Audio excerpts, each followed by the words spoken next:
નમસ્કાર વિદ્યાર્થી મિત્રો, તમારું સ્વાગત છે કે આર પટેલ્સ ગ્રુપ ટ્યુશનમાં ધોરણ 8થી 12 કોમર્સ, જેમાં આપણે ધોરણ 12 BAનો અભ્યાસ કરી રહ્યા છે. અને આજે આપણે પ્રકરણ 4નો બીજો વિડીયો જોવાનો છે. નામ છે પ્રકરણ 4નું પ્રબંધ, ઓર્ગેનાઇઝિંગ, વ્યવસ્થા તંત્ર, જે આપણું સંચાલનનું બીજું કાર્ય છે. પોસ્ટ કોર્બમાં પી પછી ઓ આવે છે. ઓ મીન્સ ઓર્ગેનાઇઝિંગ, પ્રબંધ.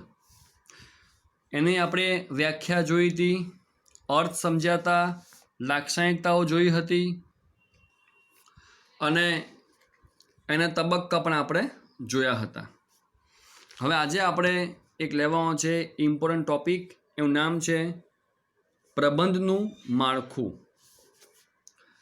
તો એમાં કુલ 5 પ્રકાર છે. પહેલો પ્રકાર છે રૈખિક વ્યવસ્થા તંત્ર. તો આ જે પ્રકાર છે એ ખૂબ જ જૂનો પ્રાચીન પ્રકાર છે. પહેલાં લશ્કરમાં આની વ્યવસ્થા રાખવામાં આવતી હતી, એટલા માટે આ વ્યવસ્થા તંત્રને લશ્કરી તંત્ર પણ કહે છે. આ પ્રકારની વ્યવસ્થા તંત્રમાં જે સત્તા હોય છે એ ઉચ્ચ સપાટી પાસે હોય છે અને એમની જવાબદારીની સોંપણી એ એકદમ સીધી રેખામાં, એટલે ઉચ્ચ પછી મધ્ય અને છેલ્લે તળ સપાટી, એમ ધીરે ધીરે એને વહેંચાય છે. દરેક કર્મચારી એના ઉપરા અધિકારીને જવાબદાર હોય છે. એટલે કે કંઈ જવાબ આપવો હોય, કંઈ જવાબદારી સોંપી હોય તો તમારે એ કામ કરીને તમારા ઉપરી અધિકારીને બતાવવાનું હોય છે. તો બહુ સિમ્પલ છે, રૈખિક છે. એટલે જેમ પ્રિન્સિપાલ, શિક્ષક અને પટાવાળા, એ ક્રમ થયો કે નહીં? બસ એ રીતે કોઈ પણ કંપનીમાં રૈખિક તંત્ર ઊભું કરવું હોય તેમાં આ રીતની વ્યવસ્થા હોય છે. એટલે ઉચ્ચ સ્થાને જોવા જઈએ તો સૌથી વધારે સત્તા હોય છે અને નિમ્ન સ્તરે જોવા જઈએ તો સૌથી ઓછી સત્તા ત્યાં હોય છે. એટલે સૌથી વધારે ઉચ્ચ સપાટીમાં સત્તા હોય છે અને સૌથી ઓછી તળ સપાટીમાં સત્તા હોય છે. હવે એની રચના જોઈએ આપણે કે આ જે તંત્રની રચના શું છે. તો જુઓ, આ આનું કોષ્ટક છે આખું, એની રચના છે આ રીએ, જે તમારા ટેક્સ્ટબુકમાં પણ આપી છે અને નવનીતમાં પણ આપી હશે. તો આપણે જોઈ શકીએ છીએ કે સૌથી ઉપર છે સંચાલક મંડળ, એટલે કે બધી સત્તા આમની પાસે છે. સંચાલક મંડળ, એમણે કામ સોંપ્યું જનરલ મેનેજરને. અને ત્યારબાદ જુઓ કે 3 વિભાગ છે: ઉત્પાદન વિભાગ, વહીવટી વિભાગ અને વેચાણ વિભાગ. આ 3 વિભાગમાં એ સત્તા અને જવાબદારી વહેંચાઈ ગઈ. હવે આ વિભાગમાં શું કામ કરવાનું હોય? તો કે કાચો માલ ખરીદવાનો હોય અને એમાંથી ઉત્પાદન કરવાનું હોય. તો એ બંને માટેના આપણે અલગ અધિકારી નિમ્યા. વહીવટીમાં શું કરવાનું હોય કે જે હિસાબી જે વસ્તુઓ હોય, કાગળ રાખવાના, બરાબર, હિસાબ ટૂંકમાં રાખવાનો હોય છે. કેટલો માલ આવ્યો, વેચ્યો, કેટલો કાચો માલ ખરીદ્યો, એ જેટલી માહિતી હોય, પગાર ચૂક્યો, કોઈને બોનસ આપ્યું હોય, એડવાન્સ પગાર આપ્યો હોય, કંઈ પણ એવી માહિતી હોય, એ બધી આપણે હિસાબ રાખવાનો હોય છે. આ બધું વહીવટી કામ કહેવાય, એડમિનિસ્ટ્રેશન. અને આમાં વેચાણ કરવું અને એની જાહેરાત એટલે કે વિજ્ઞાપન કરવું, એ બંને આપણે અલગ અધિકારી રાખતા હોઈએ છીએ. તો આ રીતે 3 જગ્યાએ એની વહેંચણી થઈ. ત્યારબાદ જુઓ કે એમની નીચે પણ જુઓ, અહીંયા કારકુન છે, અહીંયા સુપરવાઇઝર છે, ફોરમેન છે, કામદારો છે. એ મુજબ તમે જોઈ શકો છો અહીંયા કે આ રીતે વેચાણ કરે આપણા સેલ્સમેન, જાહેરાત કરશે આપણા કર્મચારીઓ, અને લખવાનું કામ ક્લાર્ક, એને કારકુન કહેવાય, એ કરશે. તો માત્ર તમે જુઓ કે ફેક્ટરીમાં જે કામ થવાનું છે આપણું ઉત્પાદન કામ, બસ એમાં જ આપણે ફોરમેન કે કામદારની જરૂર પડતી હોય છે. તમે જુઓ કે આ એક સીધી રેખામાં સત્તા વહેંચાઈ ગઈ. સૌથી જે કહેવાય કે એકદમ મેક્સિમમ સત્તા જે છે, વધુમાં વધુ, એ ક્યાં છે? ઉચ્ચ સપાટીએ. અને સૌથી ઓછી સત્તા એ ક્યાં છે? નિમ્ન સપાટીએ. તો આ એકદમ સીધી રેખા છે કે આ વ્યક્તિ આને જવાબદાર, આ વ્યક્તિ આને જવાબદાર, આને જવાબ આપવાનો, આનો બોસ આ, આનો બોસ આ, આનો બોસ આ. એ રીતે આ એક સીધી રેખામાં સત્તા વહેંચાયેલી હોવાથી આને શું કહેવાય છે? રૈખિક વ્યવસ્થા તંત્ર. તો તમારે પરીક્ષામાં આ દોરીને જે હું આપને સમજાવ્યું છે કે 3 વિભાગ છે, દરેકમાં આટલું છે, એ તમારે ખાલી સમજાવવાનું હોય છે. બરાબર? તો આ હતું તમારું રૈખિક વ્યવસ્થા તંત્ર. હવે બીજું છે કાર્યાનુસાર તંત્ર, એટલે કે કામ અનુસાર, કાર્ય અનુસાર. તો આવું કેમ બનાવવું પડ્યું? તો નંબર 1 શું હતું? રૈખિક. તમે જુઓ એમાં જે વિભાગ છે ને એ મુજબ પછી કામ સોંપાયા છે. એટલે કે કામ કરતાં વિભાગને વધુ મહત્ત્વ આપવામાં આવ્યું છે, પણ કાર્ય અનુસારમાં વિભાગ કરતાં કામને વધુ મહત્ત્વ આપવામાં આવ્યું છે. તો આવું કેમ થયું? રૈખિકમાં જે હતી મર્યાદાઓ, ખામીઓ, એ આમાં રહેતી નથી. એ બધી ખામી આમાં સુધરી જાય છે. તો જેટલા પણ કાર્ય અગત્યના હોય એ મુજબ તમારે સત્તા સોંપવી જોઈએ, અને કહેવાય કાર્ય અનુસાર વ્યવસ્થા તંત્ર. રચના જોઈએ તો વધુ આપણને ખ્યાલ આવશે. તમે જુઓ કે અહીંયા આવા કોઈ જ વિભાગ પાડવામાં આવ્યા નથી. માત્ર એક જ વ્યક્તિ છે, મુખ્ય અધિકારી, અને 2 જ ભાગ છે, વહીવટી અને કારખાના. તમે જુઓ કે આ સૂચના અધિકારી છે, પણ એ માત્ર ઉત્પાદન વિભાગનો હોય, માત્ર વહીવટી વિભાગનો કે માત્ર વેચાણ વિભાગનો એમ નથી. આ અધિકારી એ દરેક વિભાગમાં કામ કરશે. રૈખિકમાં કેવું હતું કે આ જે અધિકારી હોય એ માત્ર અહીંયા જ કામ કરશે, એ અહીંયા સૂચના નહીં આપી શકે. એમ આ અધિકારી અહીં સૂચના આપશે, આ અધિકારી અહીં સૂચના આપશે. એટલે વિભાગ મહત્ત્વના હતા અને કાર્ય ગૌણ હતા. એટલે આનું કાર્ય માત્ર આ વિભાગ પૂરતું હતું. હવે આ વ્યક્તિ હોશિયાર હોય તો એનું જ્ઞાન અહીં ના મળે, આ લોકોને આનો લાભ નહીં મળે. એટલે અહીંયા વિભાગને વધુ મહત્ત્વ આપવામાં આવતું હતું, અને એટલા માટે આનો જે હોશિયારી હોય, અનુભવ, એનો લાભ અહીં ન મળતો હોવાથી એ ખામી હતી, જે આપણે અહીંયા દૂર કરીએ છીએ. અહીંયા એવો કોઈ વિભાગ નથી. માનો કે આ છે સૂચના અધિકારી, કે જે સૂચના આપે છે. તો એ તમે જુઓ કે 2 વ્યક્તિઓ છે, કર્મચારીઓ અને કામદારો.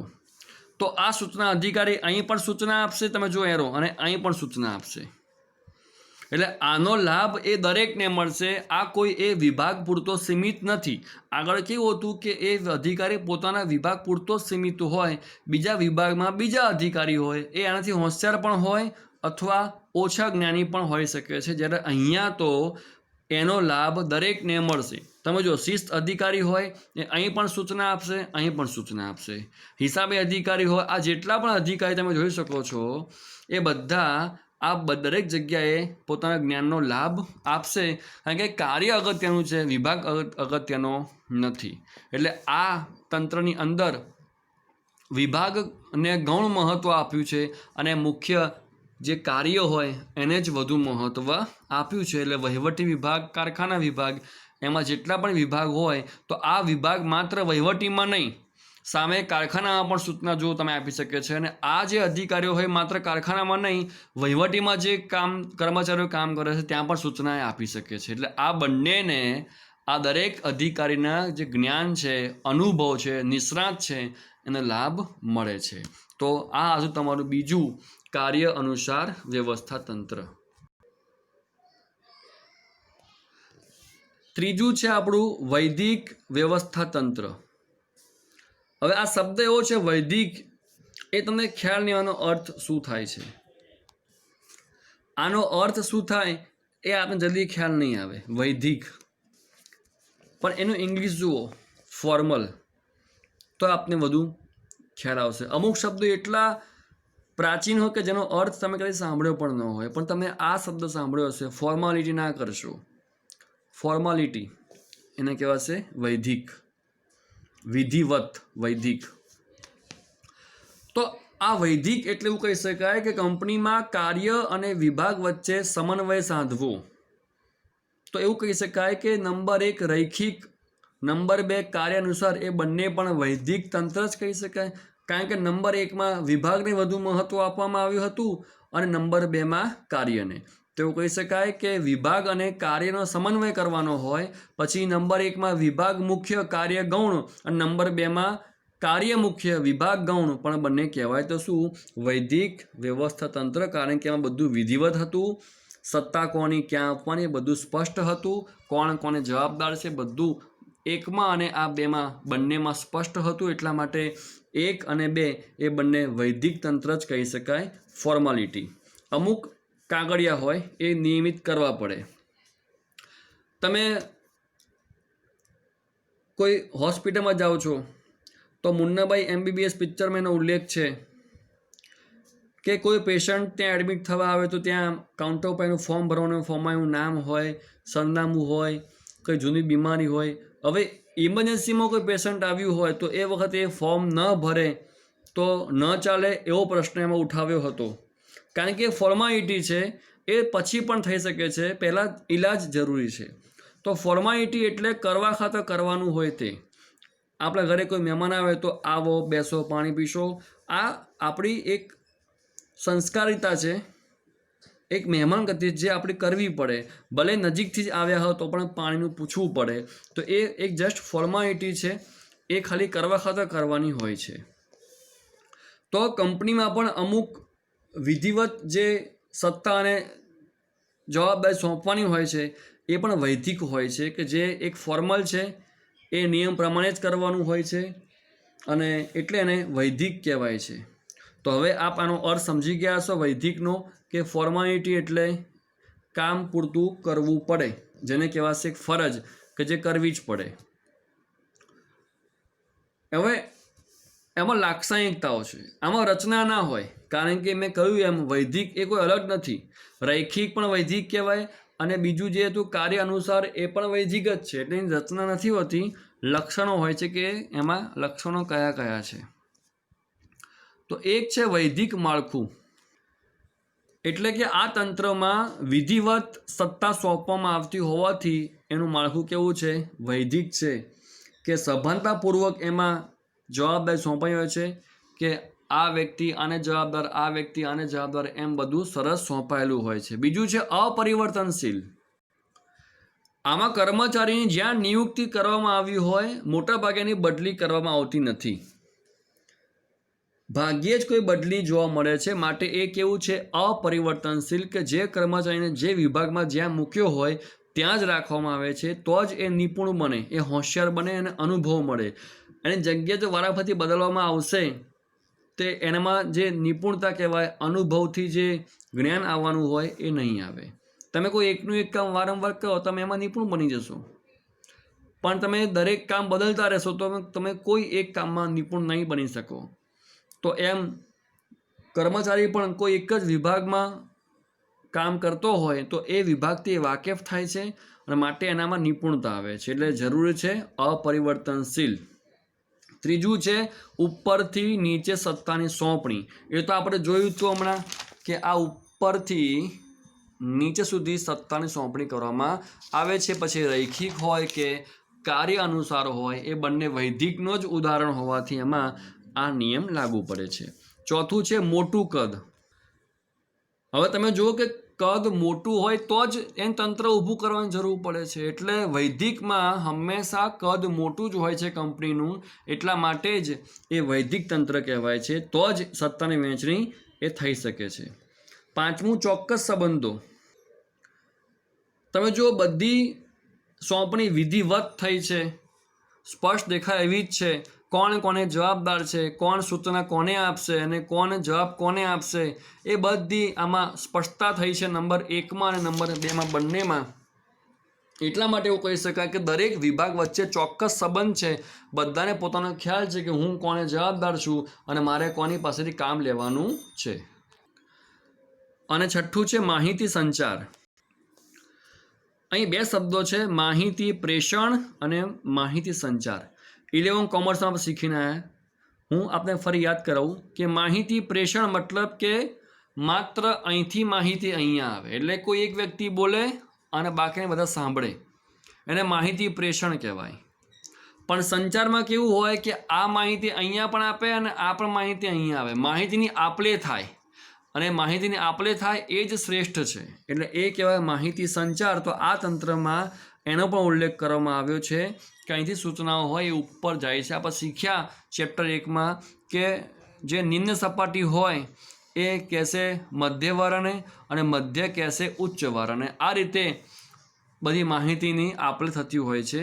તો કંપનીમાં આનો ખાસ જરૂર છે માહિતી સંચારની, કે જેથી માહિતીની આપલે થઈ શકે. તો આ હતું તમારું વૈદિક તંત્રની લાક્ષણિકતાઓ. ફોર્માલિટી એટલે કે જે ખાલી કરવાની હોય છે કરવા ખાતર, અને કરવી જ પડે છે.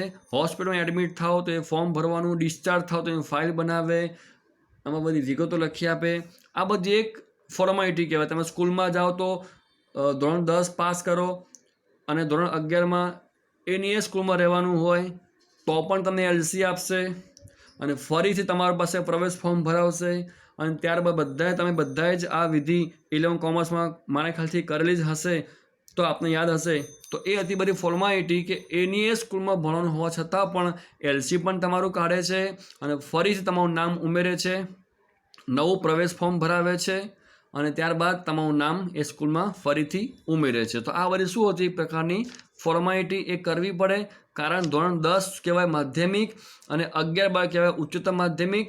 તમારો વિભાગ બદલાતો હોવાથી આ ફોર્માલિટી ત્યાં કરવી પડે છે. તો હવે તમે આ શબ્દનો અર્થ સમજી ગયા હશો. અને ચોથો પ્રકાર છે એનો અવૈધિક એટલે કે ઇનફોર્મલ.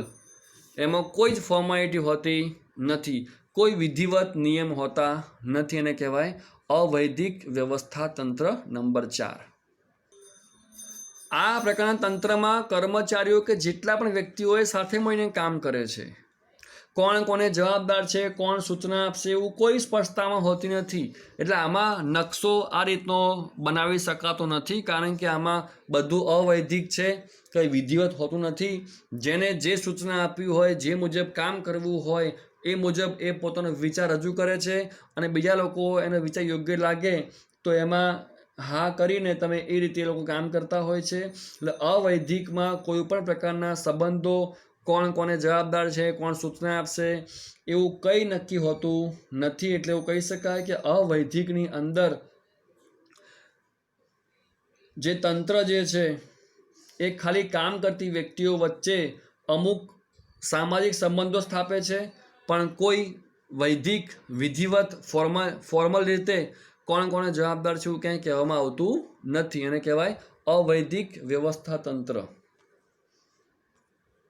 લાક્ષણિકતાઓ તો પહેલી છે અવૈધિક માળખું. મેં હાલ વાત કરી કે આ માળખું અવૈધિક છે. એમાં કોઈ વૈધિક વિધિવત કોઈ પણ સત્તા કે જવાબદારી સોંપાતી નથી. બધા કર્મચારી સાથે મળીને કામ કરે છે, બધા અધિકારી સાથે મળીને કામ કરે છે, દરેકનો હેતુ નક્કી હોય છે. બીજું છે માનવ વર્તણૂક પર આધારિત. તો આમાં દરેક માણસની લાગણી, એની અભિરુચિ, એના શોખ, એની ટેવો, એની માન્યતાઓ, એ દરેકનું એક અલગ મૂલ્ય હોય છે, જેની ઉપર આધારિત આ આખું તંત્ર રહેલું છે.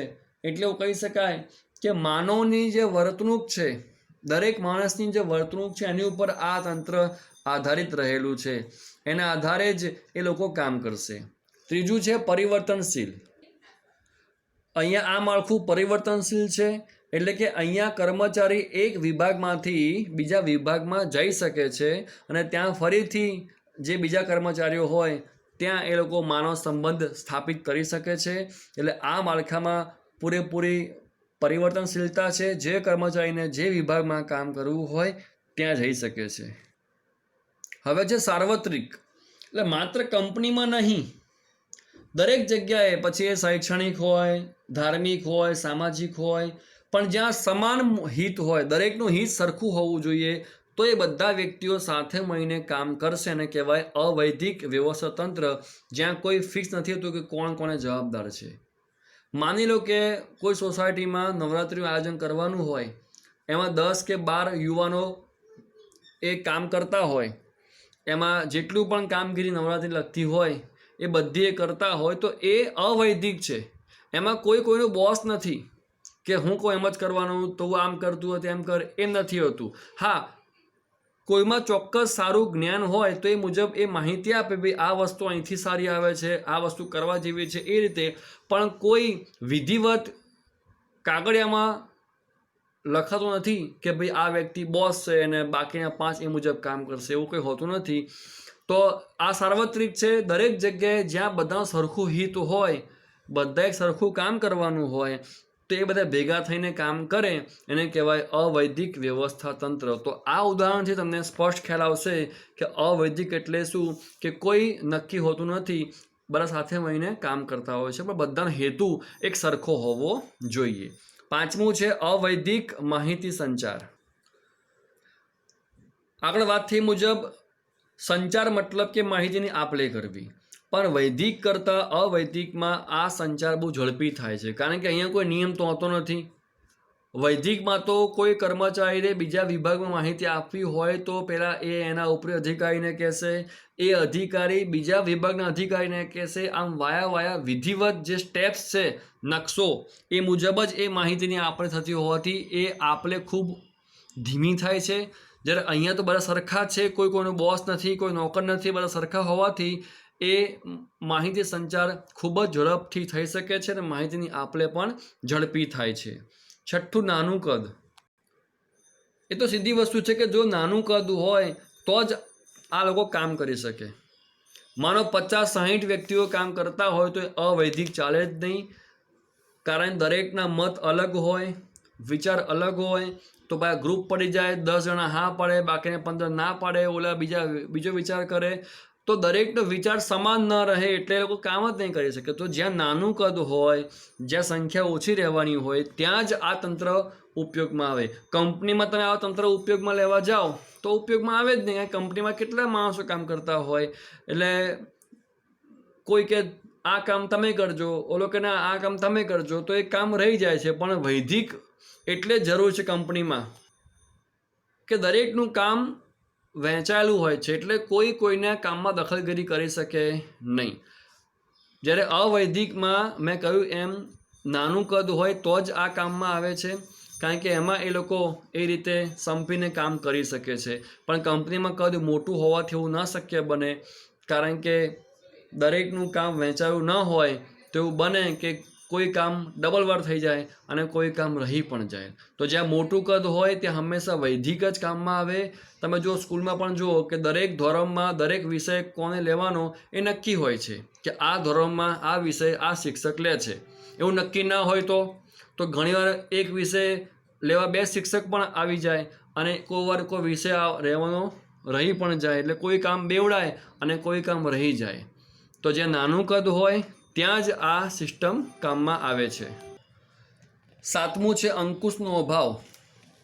એ તો સીધી વસ્તુ છે કે જ્યાં કોઈ બોસ નક્કી ના હોય, કે કોણ નોકર છે, કોણ બોસ છે, કોણ જવાબદાર છે, નક્કી ના હોય, ત્યાં અંકુશ ન રહે. કારણ કે કોઈ કોઈના ઉપર અંકુશ રાખી શકે જ નહીં, કારણ કે તો અવૈધિક છે.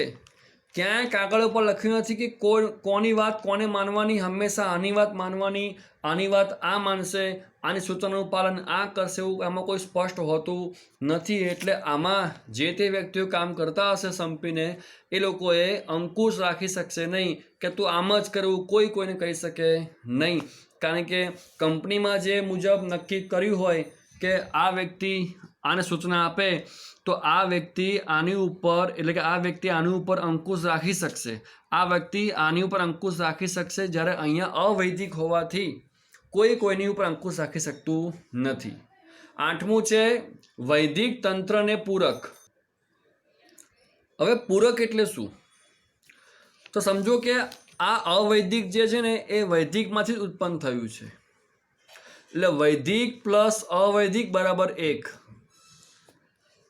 આ મુદ્દો તમને હું શીખવાડીશ સ્ટેટમાં પ્રકરણ સંભાવના, ત્યાં શીખવાડીશ. કારણ કે ચેપ્ટર સંભાવનામાં તમને આ વસ્તુ હું શીખવાડીશ એકદમ સચોટ રીતે કે આ વૈદિક પ્લસ અવૈધિક બરાબર 1 એટલે શું અને પૂરક એટલે શું, એ હું તમને ત્યારે શીખવાડીશ ડિટેલની અંદર. હવે 5મું છે શ્રેણિક વ્યવસ્થા તંત્ર, મેટ્રિક્સ શ્રેણિક. એનો અર્થ જોઈએ આપણે તો એવું કહી શકાય કે શ્રેણિક તંત્ર જે છે ને એ આપણું આધુનિક તંત્ર છે, લેટેસ્ટ. આ તંત્રમાં માત્ર 2 અલગ અલગ પ્રકારના માળખા હોય છે. એક સામાન્ય ક્રમનું માળખું કે જે બધા ડિસિઝન લે છે, નિર્ણય પ્રક્રિયા કરે છે. અને બીજું માળખું ટેકનિકલ છે કે જે જેટલા પણ ટેકનિકલ પ્રશ્નો આવે એનો ઉકેલ એ આવે, એને કહેવાય પ્રોજેક્ટ માળખું. તો આ બંને માળખા જે થયા, નિર્ણય પ્રક્રિયાનું માળખું અને ટેકનિકલ માળખું, પ્રોજેક્ટ માળખું જેને કહી શકાય, એ બંને માળખાઓના સંયોજનથી આ બને છે શ્રેણિક વ્યવસ્થા તંત્ર. અને આ એક આધુનિક પ્રકારનું વિશિષ્ટ માળખું છે કે જેમાં કાર્ય અનુસાર વિશિષ્ટીકરણનો લાભ મળી રહે છે. દરેકને અલગ અલગ પ્રકારનું કામ સોંપવામાં આવે, અને કહેવાય બહુવિધ હુકમ પદ્ધતિ. આની રચના જોઈએ આપણે હવે. તમે જુઓ, આ છે રચનાનું માળખું. તો આ તંત્રમાં હંમેશા પ્રવાહ બેવડો હોય છે, ડબલ. તમે ઉપર જુઓ લખ્યું છે જનરલ મેનેજર, તો એ જો સૂચના અહીંયા આપે છે આ 4 વિભાગને, ઉત્પાદન, ખરીદી, ઇજનેરી અને સંચાલકને. અને એ ઉપરાંત તમે એરો જુઓ, એ એરો અહીંથી જો અહીંયા પણ આવે, જો આ રીતે દેખાય, આ તીર મારી જુઓ. એટલે કે જનરલ મેનેજર જે છે એ આ પ્રોજેક્ટ મેનેજરને સૂચના આપે છે. અહીં મેં વાત કરીએ માત્ર 2 વિભાગ છે, આ છે પ્રોજેક્ટ વિભાગ અને આ છે નિર્ણય પ્રક્રિયા વિભાગ. પણ અહીંયા જનરલ મેનેજર આ જે પ્રક્રિયા વિભાગ છે ત્યાં પણ સૂચના આપે છે, અને આ જે છે પ્રોજેક્ટ વિભાગ ત્યાં પણ સૂચના આપે છે. આમ અહીંયા, અને એ ઉપરાંત આ જે સંચાલકો જે છે, નંબર 1ના સંચાલક, 2ના, 3ના, એ પણ ત્યાં સૂચના આપે છે. અને આમના જે અધિકારી હશે આગળ આપણે શીખ્યા રૈખિકમાં, એ અહીં સૂચના આપશે.